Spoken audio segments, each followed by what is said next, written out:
Nous sommes au nord de la Grèce, au site archéologique d'Apollonie, à côté du lac Volvi. Il s'agit ici d'un projet qui s'appelle Géoparticules et qui est financé par le laboratoire d'excellence Univers, qui réunit plusieurs institutions françaises dans une collaboration unique entre les sciences de la Terre et les sciences de l'univers. Ce projet s'agit d'une application innovatrice de la tomographie de muons pour détecter les structures à l'intérieur de la Terre, comme les volcans et les sites archéologiques. En Apollonie se trouve un tombeau qui a été déjà exploré par d'autres techniques géophysiques par des chercheurs de l'Université de Thessalonique au nord de la Grèce. Sous l'égide du ministère de la Culture grecque, on a obtenu la permission d'installer notre détecteur ici, à côté du tombeau, en collaboration aussi avec l'IPN Lyon, chargé de la construction et de l'installation du détecteur sur le site.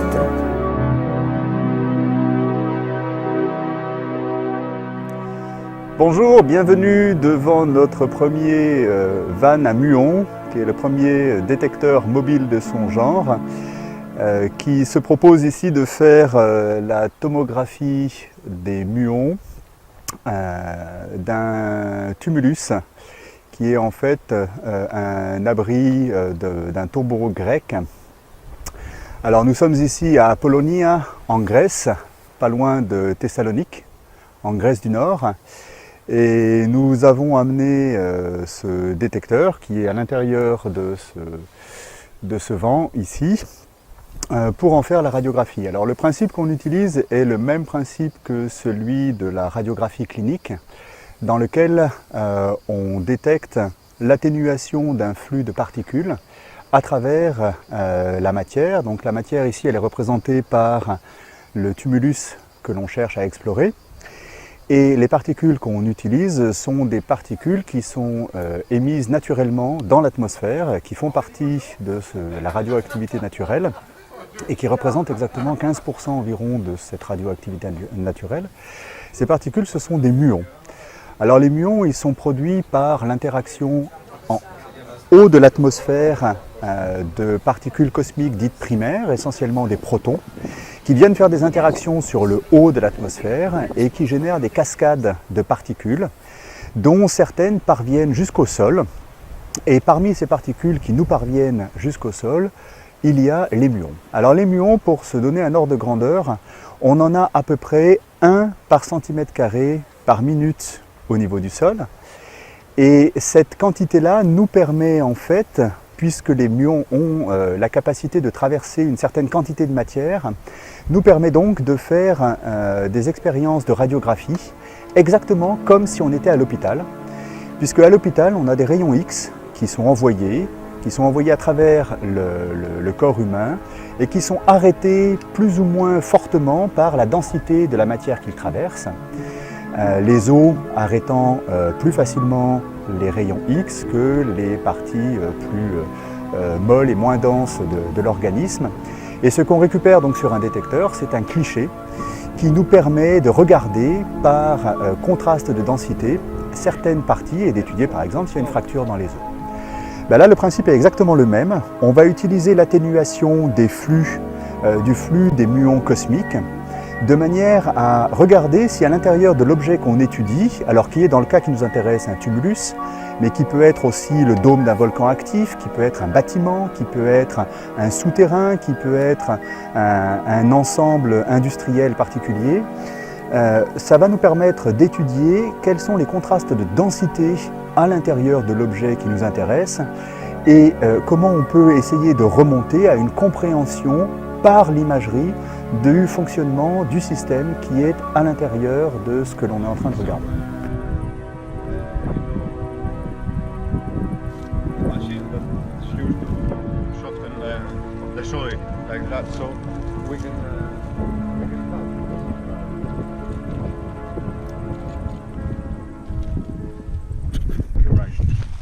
Okay, so I remember this travertine is over there, yeah. And of course we have seen many other anomalies like this one, in the filling of the tumulus itself. So we know for sure that there are other places in there that they need future investigations. Yeah. Okay, let's put it like that. Here we are exactly in the north-south. North-south, exactly. So the tomb is oriented north-south. Exactly. In the We don't know. This tomb, yes. This tomb. For the other tombs that they are inside, we don't know. So perhaps one idea could be to be on the opposite side of the tumulus and to have a look of the particle penetrating this way. This is a very good idea to my mind because it's very convenient. Let's put it like that. Oh, sure. Yeah, sure. It's very convenient if you have the van from the other Yeah. side. So I think that we should start investigating the other side. So this is not one Would of you the like to positions- go around this way? I think. But you come this way or that way? This way. We can go here. Yes, it's better to go around. Το συγκεκριμένο πρόγραμμα υλοποιείται σε μια πανευρωπαϊκή συνεργασία, δηλαδή συμμετέχουν αρκετοί ευρωπαϊκοί φορείς έρευνας και σκοπό έχει να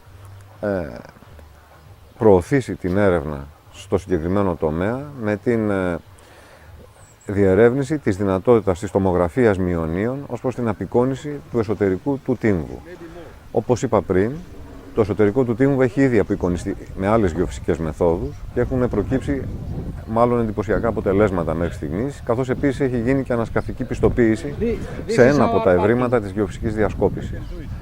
Όμως, ακριβώς λόγω αυτού του γεγονότος, ότι δηλαδή γνωρίζουμε εξαιρετικά καλά το εσωτερικό του, ο τύμβος αυτός προτάθηκε ώστε να γίνει τόπος πειραμάτων για την ανάπτυξη της τομογραφίας των μειονίων, μιας καινοτόμου τεχνικής, η οποία πρώτη φορά παγκοσμίως εφαρμόζεται εδώ και διερευνώνται οι δυνατότητές της ως προς το συγκεκριμένο αντικείμενο. Η τεχνική αυτή έχει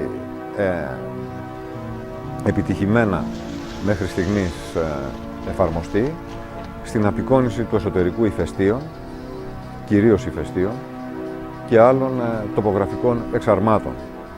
Είναι η πρώτη φορά, το επαναλαμβάνω με έμφαση, στην οποία γίνεται εφαρμογή στην αρχαιολογία.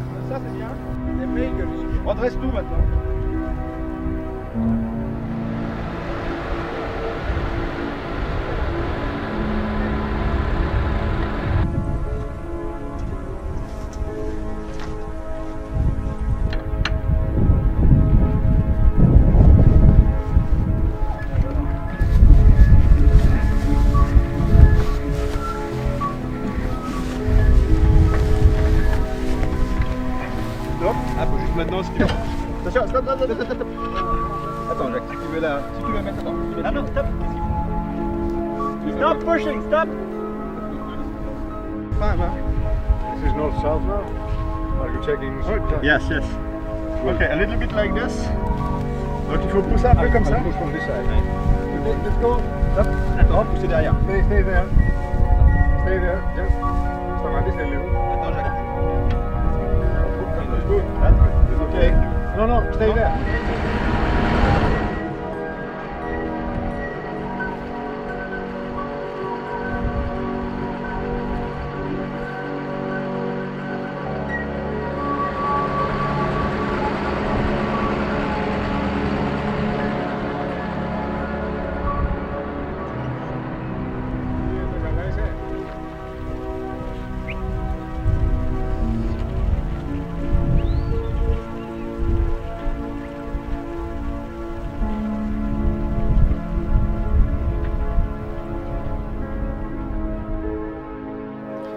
L'idée nous est venue quand il y a eu, il y a quelques années, l'histoire d'Amphipolis, la possibilité d'un tombeau qui serait associé à Alexandre. Et là, on s'est souvenu à la fameuse expérience d'il y a plusieurs années, les années 70, d'Alvarez, qui est d'ailleurs le mentor et directeur de thèse de Georges Smoot de notre centre de cosmologie à Paris, d'essayer de détecter du tombeau égyptien dans les pyramides en utilisant des détecteurs à muons. Il n'a rien trouvé à l'époque, il y a eu aussi d'autres efforts à ce moment. C'est toujours quelque chose de très difficile à vraiment, et en plus ce qu'on cherche, ce n'est pas c'est facile, c'est vraiment un espace quasi vide, mais qui serait de l'ordre d'un mètre cube, ou peut-être plus dense que normalement à travers des membres ou quoi que ce soit. C'est une tâche difficile, et donc on a commencé à travailler là-dessus. Mais si on peut citer toujours la phrase d'Alvarez, il a dit « Si tu n'as pas eu aussi quelques échecs dans ta vie, tu n'as pas essayé suffisamment. » Donc on essaie. Dans cet effort, la première chose qu'on a fait, c'est de contacter des grands spécialistes, comme c'est les gens de Lyon, Jacques Marteau et son équipe, qui sont des grands spécialistes des détections de muons au volcan ou même des infrastructures civiles urbaines. Donc on les a contactés, ils ont construit de belles choses pour exactement cette recherche. Et aussi des spécialistes de géosciences en relation avec l'archéologie, qui est Grégory Tsokas, qui lui, il est un grand expert de toutes les autres techniques associées à ça. Par exemple, la gravimétrie, comment à travers des études sismiques ou même la résistivité électrique, on peut faire une radiographie d'une structure sans la toucher. Donc, si vous voulez, l'avantage principal de cette infrastructure, de cet effort, c'est que c'est ce qu'on appelle multimessager, c'est-à-dire on va prendre des images internes des tumulus, de ce tumulus à Apollonia.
Faire d'abord, non?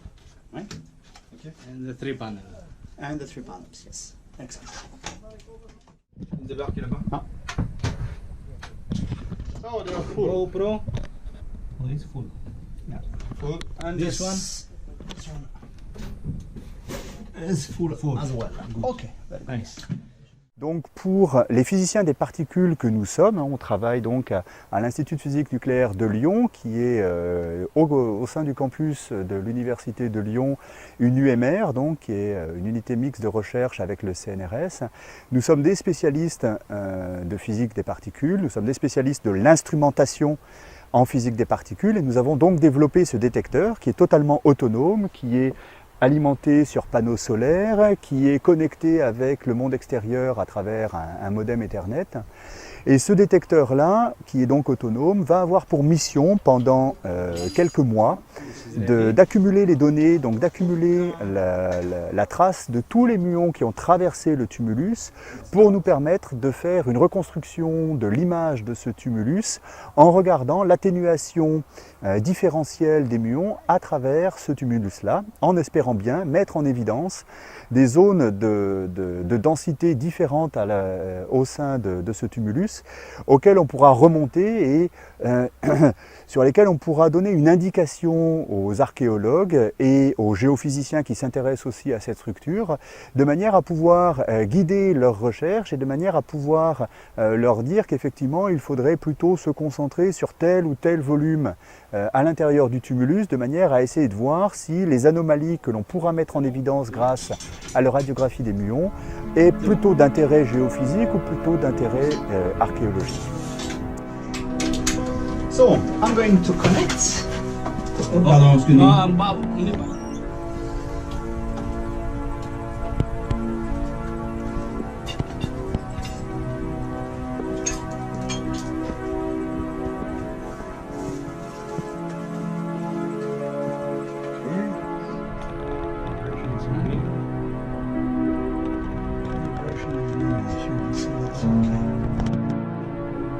Yes, in 4K quality.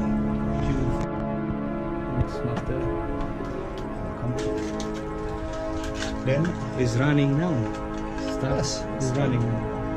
This is Microsoft. How do you eliminate? You cannot. You can. This is absolutely impossible. But since these are low energy particles, you can filter them out. This is the only way to do it. So what the simulation shows is that in this configuration with the tumulus, we don't care. But in the volcano, when we make the same stuff with the volcano, yes. Jack, tu peux prendre la suite. this is a large chose.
Et ce qui est nouveau, intéressant dans cette approche, c'est le fait qu'on va faire ce qu'on appelle multimessager, c'est-à-dire on va associer les mesures, les images, si vous voulez, qu'on va obtenir à travers le passage de Myons, à travers les tumulus d'Apollonia, avec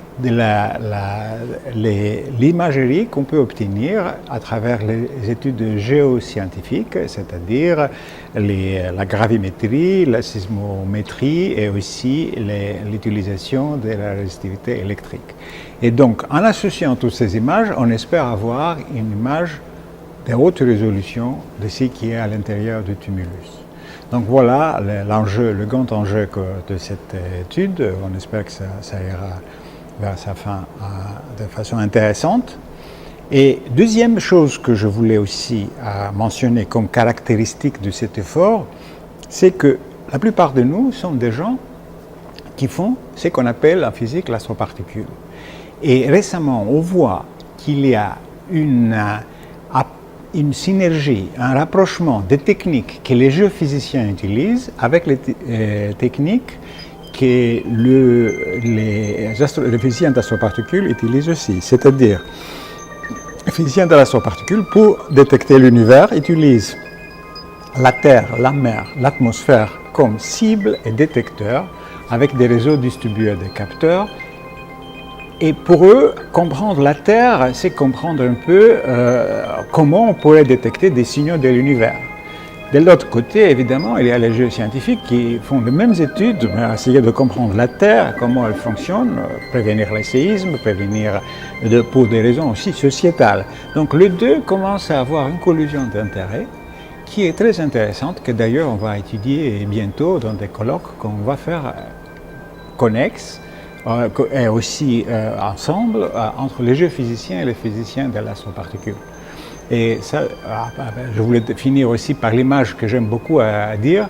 On trouve même au début de l'astronomie, Tycho Brahe, c'est lui qui a donné ses calculs à Copernic pour faire sa théorie, ou Kepler, excusez-moi, pour faire sa théorie, c'est que il y avait à l'entrée de Rosenborg, son studio où il faisait l'étude de l'univers, il y avait un frontispice qui disait « Quand je regarde vers le haut, je regarde vers le bas, et quand je regarde vers le bas, je regarde vers le haut ». Donc, Quand je regarde la Terre, au fond, je regarde l'univers, et quand je regarde l'univers, au fond, je regarde la Terre.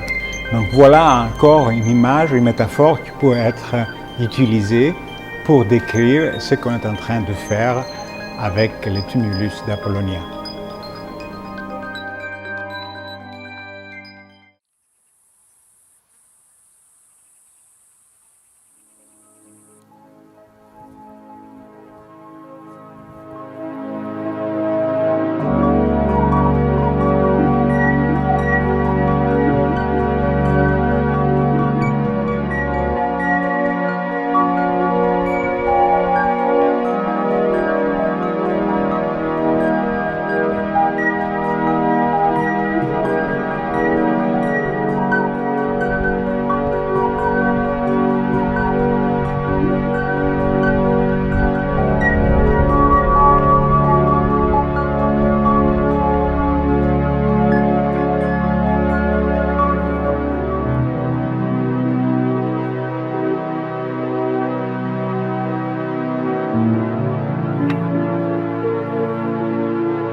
Okay, so the way this is done was that here we detect the muons from the top, crossing 1, 2, 3 planes.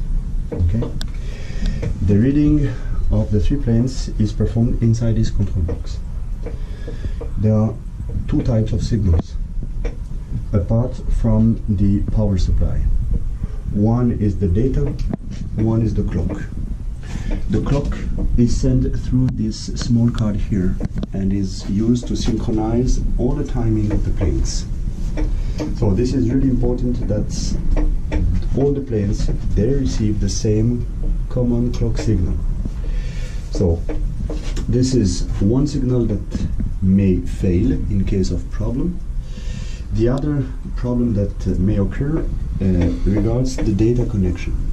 Data are just connection through a standard Ethernet network, and here this goes to this switch. So all these planes, they record their data completely autonomously, independently from each other, and they send the data as if we were in a standard network on Ethernet. And this is treated online by this small PC here, which is a Raspberry Pi.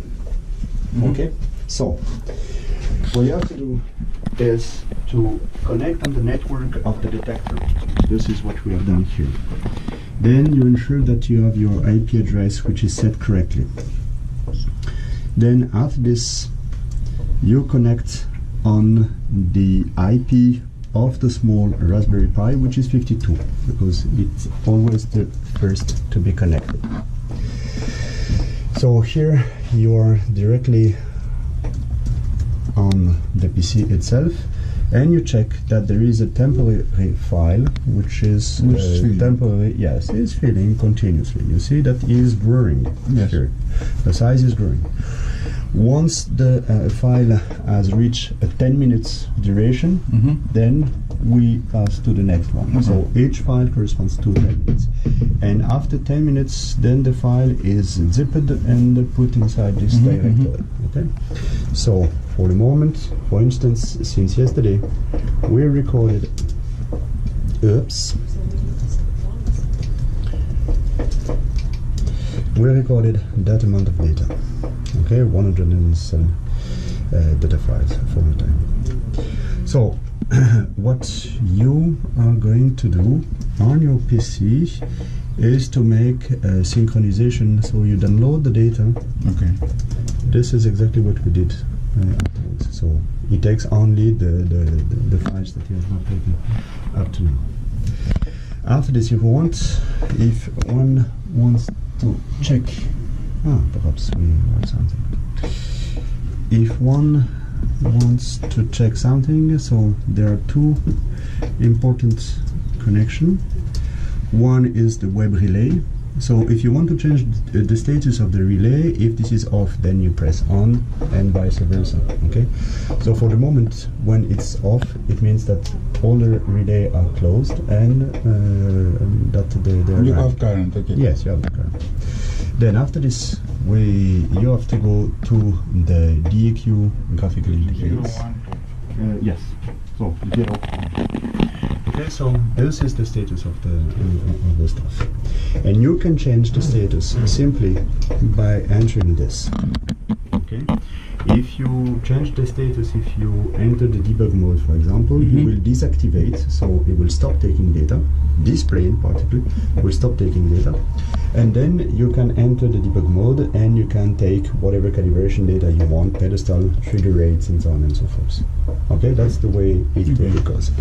So from time to time, what happens is that there is an error which is badly managed by one of the plane, and so the program automatically deactivates one of the plane. Εγώ ονομάζομαι Αυγίτας Θεόδωρος και είμαι μεταδιδακτορικός φοιτητής στο APC στη Γαλλία, στο Laboratoire. Εδώ πέρα τώρα έχουμε έρθει να δούμε πιλωτικά κάποιες μετρήσεις για την κοσμική ακτινοβολία σε χαμηλές γωνίες και πώς αυτό το πράγμα απορροφάται από δομές όχι πολύ μεγάλης μάζας και πυκνότητας. Εδώ πέρα τώρα υπάρχουν πρακτικοί λόγοι για τους οποίους εγώ βρίσκομαι. Έχουμε δηλαδή στο πεδίο που παίρνουμε τις μετρήσεις, χρειάζεται πάντα κάποιος άνθρωπος να υπάρχει κοντά στον ανιχνευτή και υπάρχουν πάντα απρόβλεπτα σενάρια τα οποία θα πρέπει να είναι κάποιος εδώ πέρα να τα αντιμετωπίσει. Τώρα η βασική μου ασχολία εδώ θα είναι να παίρνω τις μετρήσεις, να τις αξιολογώ, να βλέπω κατά πόσο ο ανιχνευτής παρουσιάζει διακυμάνσεις στη λειτουργία του και σε συνεννόηση με το Ζακ Μαρτό επιτόπου να αλλάζουμε το setup. Βέβαια τώρα ο ανιχνευτής είναι πολύ αξιόπιστος γιατί έχει χρησιμοποιηθεί επανειλημμένα σε μελέτες ηφαιστείων. Παρόλα αυτά, λόγω της ιδιαιτερότητας της περιοχής εδώ, πάρθηκε η απόφαση να υπάρχει κάποιος on-site. Από εκεί και έπειτα δεν τελειώνει η δουλειά στο πεδίο. Οι μετρήσεις θα αναλύονται μέρα με τη μέρα και ανάλογα με το πόσα δεδομένα θα συλλέξουμε και σε τι χρονικό διάστημα θα έχουμε έτσι και μια δυναμική προσέγγιση στον τρόπο που θα κάνουμε τις μετρήσεις μας. Τώρα το τι ακριβώς περιμένουμε, επειδή είναι πιλωτικό αυτή η προσπάθεια και γίνεται για πρώτη φορά, δεν ξέρουμε, αισιοδοξούμε ότι θα είναι ένα εφαλτήριο και για εμάς που θα συνεχίσουμε να ασχολούμαστε με αυτό το αντικείμενο, αλλά και για άλλους ερευνητές να πατήσουν πάνω σε αυτές τις μετρήσεις και να δούνε είτε να βελτιστοποιήσουν τις συσκευές τους είτε τις μεθόδους τους. Είναι στο ξεκίνημα, δηλαδή μολονότι είναι παλιά η μέθοδος, αυτό το πράγμα είναι στο ξεκίνημα.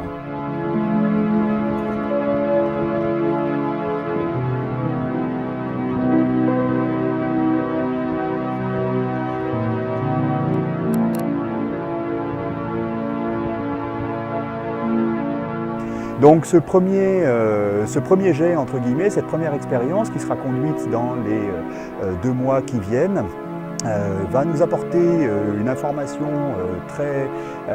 très riche pour la suite de ce projet en particulier, pour la suite d'autres expériences que l'on pourrait conduire sur d'autres sites archéologiques du même type, qui sont nombreux en Grèce, mais qui sont nombreux aussi de par le monde.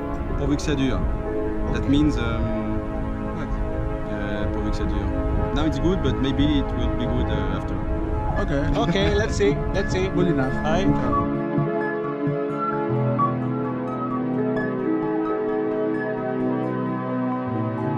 On a assisté ici à l'installation d'une expérience unique de la tomographie de Mion dans un site archéologique tel qu'est la Polonie pour la première fois, un site qui pose des défis particuliers à cause de sa configuration spéciale.